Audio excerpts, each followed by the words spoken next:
que o seu dia seja abençoado.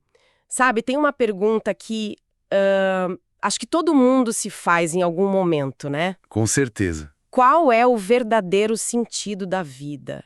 É uma busca, assim, universal. Hoje a gente vai mergulhar fundo em uma perspectiva bem específica sobre essa questão. Nossa exploração de hoje vai ser guiada por um capítulo do livro Fundamentos Inabaláveis, do Norman Geisler. É o capítulo 15, O Verdadeiro Significado da Vida e o Céu. Isso. E a nossa missão aqui é basicamente desempacotar o argumento central dele, que é a ideia de que o sentido definitivo para a vida não pode ser encontrado fora de um relacionamento com Deus. Exato. E o capítulo já abre com uma citação de Sócrates que é perfeita pra gente. Uma vida sem exame não vale a pena ser vivida. Então vamos começar esse exame. Vamos lá. Ok, para começar a desvendar isso, o Geisler parte de uma premissa bem intrigante. Ele diz que o sentido da vida não pode depender de fatores externos. Isso. Ele usa uma analogia do C.S. Lewis que é ótima. A do motor, né? Essa mesmo. Um motor de carro foi feito para funcionar com gasolina. Se você colocar outra coisa, água, suco, ele vai falhar. Não vai funcionar. Não vai. E o argumento é que, da mesma forma, nós fomos, projetados para funcionar em um relacionamento com Deus. Qualquer outro combustível vai nos deixar incompletos. E o fascinante é como ele estrutura isso. Antes de dar a resposta dele, ele primeiro desmonta as respostas mais comuns que a gente costuma ouvir por aí. Exato. É um processo de eliminação. Ele argumenta que para a gente aceitar um novo sistema de valores, o de Deus, a gente precisa primeiro entender por que o nosso sistema antigo falha. E é aí que a coisa fica bem interessante. Ele vai buscar lá em Aristóteles para analisar 4 definições clássicas de felicidade e mostrar por que elas não são suficientes. É isso. Ele vai eliminando as alternativas. A primeira é a felicidade como prazer. A mais óbvia, talvez. Talvez. A lógica é simples, né? Se me dá prazer, eu sou feliz. Mas o argumento do livro é que o prazer é uma experiência momentânea. É um pico que logo passa. E aí você fica buscando o próximo pico. Exato. A felicidade de verdade, para ser um sentido de vida, precisaria ser algo duradouro, um estado, e não essa busca sem fim. Entendi. A segunda definição que ele analisa é a felicidade como honra. Ser reconhecido, respeitado. Isso. Mas aqui tem um problema grave. A honra não depende de nós, depende dos outros. Verdade. A opinião dos outros muda a todo momento. E o livro ainda aponta que alguém pode receber honra por virtudes que nem possui. Então é uma base muito, muito instável. Certo. Aí ele passa para a terceira definição, a felicidade como virtude. Essa já parece mais forte. Parece bem mais forte, porque a virtude é algo interno, que a gente cultiva, é duradoura. Sim. Só que aí o texto propõe um teste de estresse. Um exemplo extremo. Imagina uma pessoa perfeitamente virtuosa que é torturada. Nossa. Seria um absurdo dizer que essa pessoa está feliz no meio daquela agonia, né? Isso prova que a virtude, por si só, não é suficiente para garantir a felicidade. E esse mesmo exemplo serve para derrubar a quarta definição, a da felicidade como bens físicos, tipo saúde e riqueza. Exatamente. Numa situação dessas, ter dinheiro no banco não faz a menor diferença. Então, depois de analisar tudo isso, a conclusão do autor é que todas essas respostas falham por um mesmo motivo, né? Exato. Todas elas se limitam ao plano humano. São frágeis. Dependem de circunstâncias, de outras pessoas.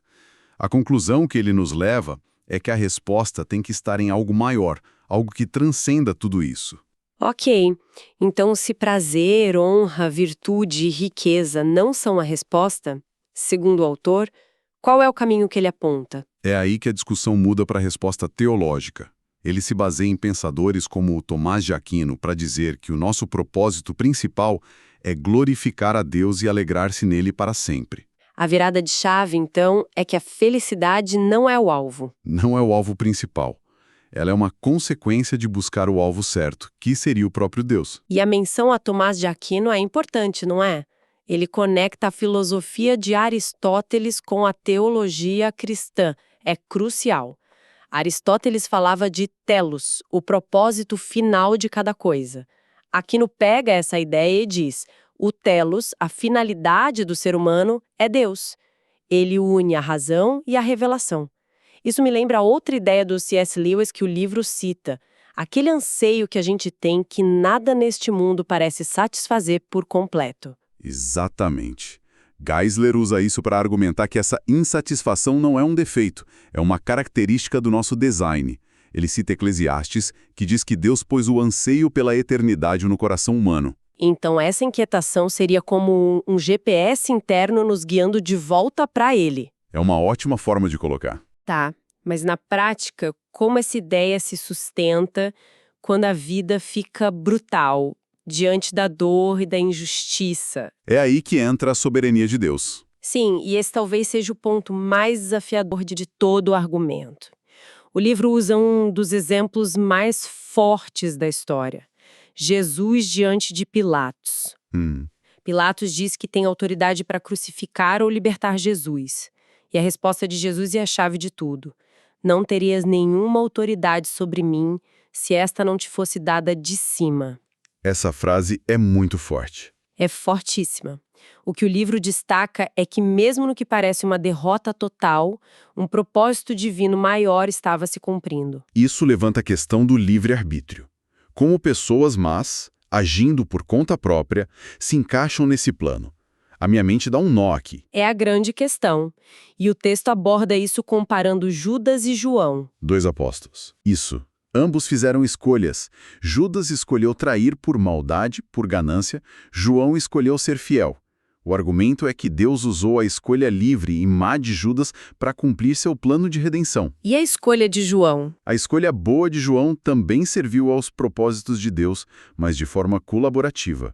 A conclusão do autor é que os propósitos de Deus vão se cumprir de qualquer jeito. A nossa escolha é se vamos participar como um João ou como um Judas. Entendi a distinção.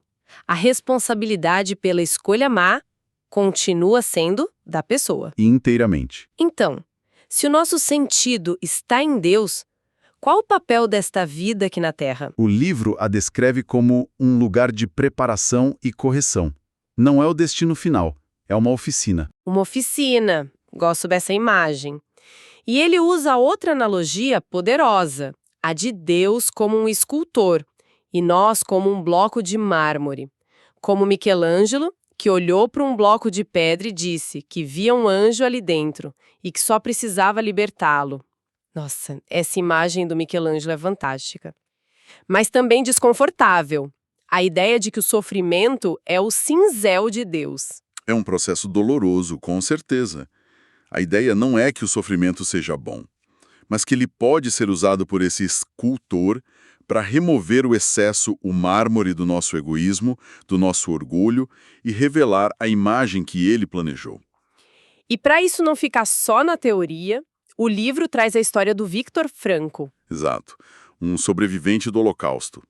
Ele viveu o horror absoluto, perdeu quase toda a família. É uma história que cala, gente. Completamente. E foi lá que ele percebeu que os prisioneiros que sobreviviam não eram os mais fortes, mas os que tinham um porquê para viver. Um propósito. Um propósito. Ele conta que, no meio do frio, começou a pensar na esposa e encontrou uma liberdade espiritual que ninguém podia tirar dele. O sentido não estava nas circunstâncias, mas em algo interno, transcendente. A última das liberdades humanas, como ele diz. A de escolher a própria atitude.